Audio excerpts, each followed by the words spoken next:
And I also want to make sure that you all understand that I'm going to name some side hustles that require a skill set. That's why you are able to charge more for these things. However, just because you don't have that skill set now doesn't mean that you can't go quickly learn that thing, or at least know enough so that you can help someone else. You just need to be a few steps ahead. Hello everyone, and welcome to my channel. I'm Maya Fleming.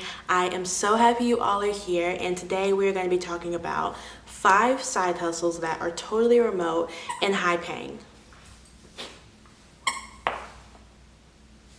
And Ginger wants to play with her toy literally the moment I start recording. So like I mentioned, these are side hustles that are totally remote and they're high paying. So they're not going to be things like surveys and other little things that might bring you pennies for the hour. These also have a quick turnaround. So they're not going to be things like blogging or podcasting or YouTube, like in and of themselves, but they're things that you can do with those platforms so that you can start generating more income quickly. And before we start, I want to say these are all side hustles that I have personally tried. So there are 1,000,001 remote side hustles, but these are all things that I have experience with. And I also want to make sure that you all understand that I'm going to name some side hustles that require a skill set. That's why you are able to charge more for these things. However, just because you don't have that skill set now doesn't mean that you can't go quickly learn that thing, or at least know enough so that you can help someone else. You just need to be a few steps ahead. So I don't want you to hear these things and think, well, I don't know how to do that. I never learned that program. Okay, go learn it. None of this stuff I learned initially in school. I got some extra training maybe, but everything that I'm going to mention I learned first outside of school. So you can learn it. The internet is an incredible fountain of information. Go learn it. If something sparks your interest, just try it out. And you don't have to get rich off of it necessarily. The holidays are coming up. We're in a pandemic. Any extra income can be useful, and that's why I love these things. So let's go ahead and get into it. Also, if you are looking for ways to get clients online, I'm going to have a blog post that I wrote in the description box so you can check out all those ways. So the first thing is one of my favorites, and is video editing. So maybe you are a videographer, maybe you have some experience working in iMovie or Final Cut or Premiere. You can offer remote video editing where someone will send you the footage, you don't have to film any of it, and then you edit it according to their wishes. I have done this for course creators, so people who aren't really content creators, who don't really have a ton of experience editing, and they just need someone to stitch together the footage that they put together. And I've also done it for YouTubers, so people who do have a little bit of knowledge in this area but maybe want you to alleviate some of the stress of all the extra work for them. So you can go in a variety of different ways. If you know of some small businesses that you can reach out to that need commercials or other type of video content, this would be perfect for them too. There's so many different avenues and areas as long as you can learn those programs. So to get started, I would say put together a portfolio just of any type of work that is symbolic of what you might be doing. So if you want to target YouTubers, maybe put together your own vlog that you can post unlisted if you don't want anyone to see it, or you can post it to your own channel, that's fine. Or if you want to go after some more commercial things, and just put together something like that. Or ask someone if you can do it for free or for a lower cost. And then the way I got started, I focused on YouTubers in the beginning, and I just emailed all my favorite creators. I emailed them, I gave them my pitch, I told them what I could do, I told them what program I worked in. I don't think I talked about rates initially, but that became a part of the conversation soon after. So know how much you want to charge, get that stuff down. I think the lowest I did was $30 an hour. So go ahead and film your vlog or make your commercial and start reaching out to some people. So the next thing can go in a variety of different areas, and it's virtual assisting. So I have done virtual assisting.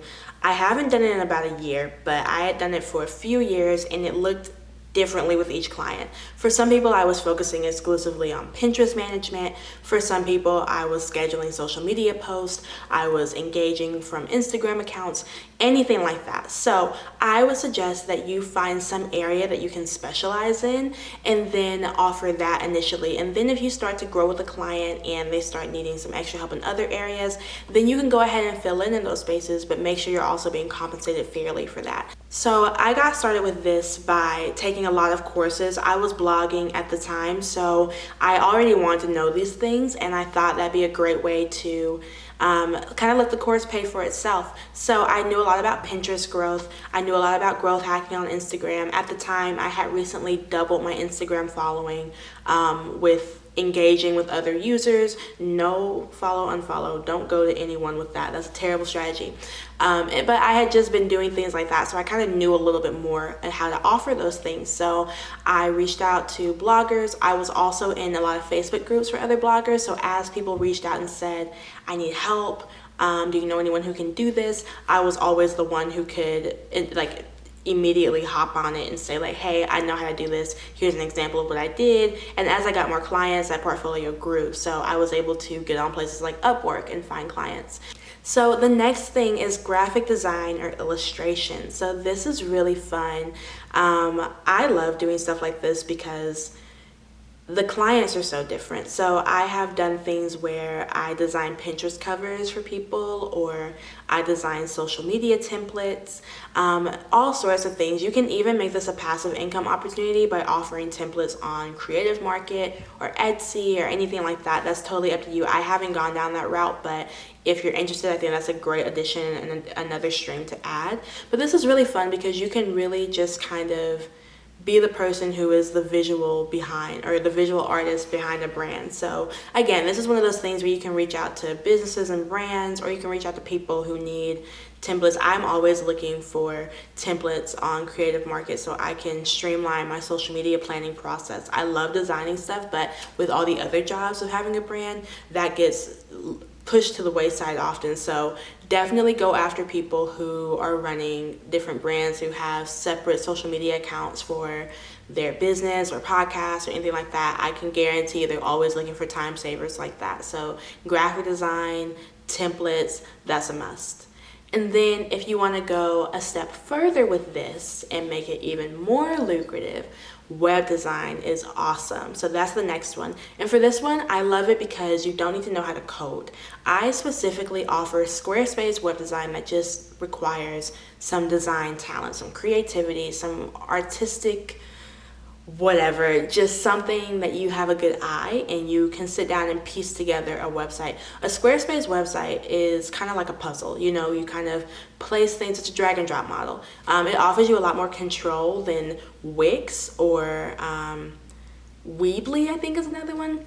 So as a designer, I work exclusively with Squarespace because those things are easy, but they don't give as much creative control. So I'm not able to put forth my best work, in my opinion, on platforms like that. So I always tell clients, this is why I think you need to be on Squarespace, but regardless, I'm not going to work with you if it's not on Squarespace. And that's just one of those boundaries you have to set as a side hustler and as a business owner. So I love working with Squarespace for that reason. You can get a little bit more creative action, so it makes you feel more valuable as a designer.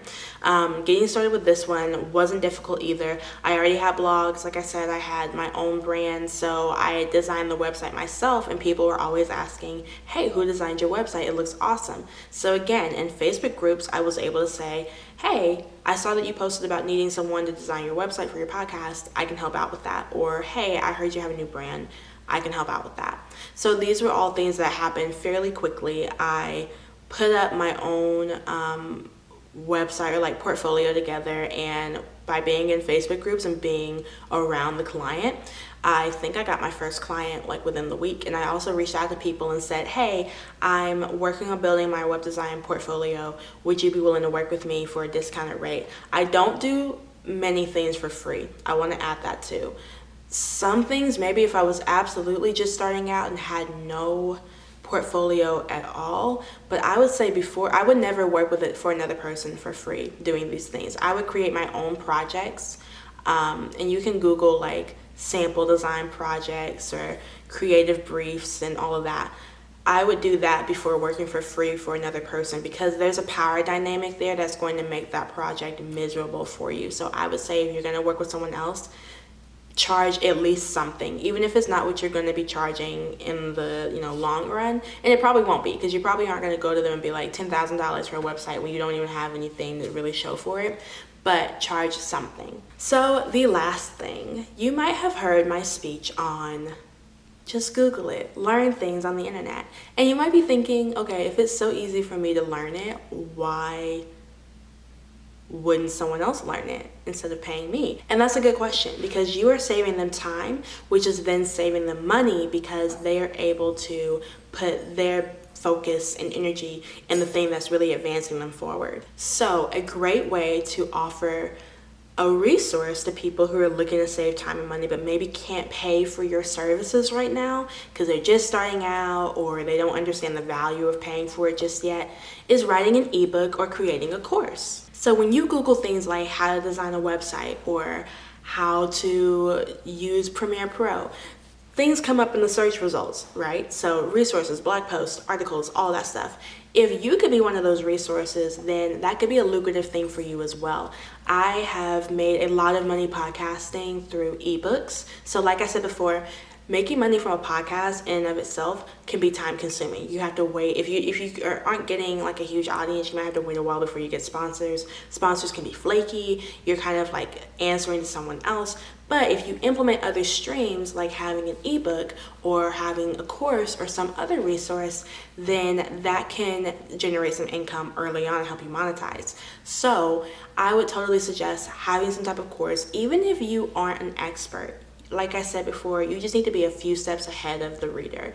If you can save them a long period of Googling and turning up rocks and all that stuff, then you're already, worth the price that it took for them to pay for your resource.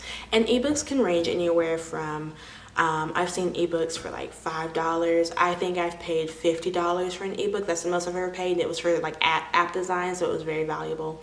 Do I have an app yet? No, but that's not his problem. He sold me the book, so whatever. I think if you're looking for a fast way to go ahead and do it, then that's great. You might be wondering, how do you sell an ebook without an audience, without having to wait? And Pinterest is a great resource for that, because Pinterest is essentially a search engine. So as people are looking for that information, there comes your resource, your ebook, your course. Now, having an audience will help, but you can definitely do this stuff with just content marketing and kind of pulling people in. Pinterest is a great, the Pinterest algorithm has always helped me get in front of thousands of people each week that I wouldn't have known on social media or through email and all of that. And it's helped me build my email list so I can reach out to them again in the future. So there's so many ways to play it, and maybe I'll do a video in the future about this as well. But yeah, I would totally suggest you have a weekend to spare. Well, maybe you spend more than a weekend on it, but write an ebook, create a course. Courses are more time consuming, but if you want to get a start with a low time investment, a low financial investment, or a lower investment rather, then go ahead and do an ebook, test the concept. If people like it, go a little bit deeper. With a course, you can earn a lot more. So those are my 5 side hustles that are totally remote, high paying, and quick turnaround. With all of these, you could really get started in 2 weeks or less. You can really get started in a week or less if you really want to push it. So perfect for the holiday season. Like I said, I have a blog post down below with ideas for how to find clients, things that I've done to find all of my clients. I'll let you know ahead of time. The biggest thing has been Facebook groups. So get in those blogger groups, get in those course creator groups, all of that stuff is really, really helpful. If you want to dive in a little bit deeper with one of these side hustles, if you have a podcast that you're trying to monetize, trying to grow, then click the link below to book a session with me. I would love to talk with you. I love strategizing for podcasts. It's so much fun for me. In a perfect world, I would have 50 podcasts of a bunch of different topics just to test how fast I can grow them. I don't have time to do that, so I want to help you grow yours. So definitely reach out. It's $80 for a session. We will have some type of discovery session beforehand to make sure we're a good fit, and I can't wait to see you grow. With all that being said, if you enjoyed this video, please give it a thumbs up, subscribe to my channel, and I will see you all again soon. Bye.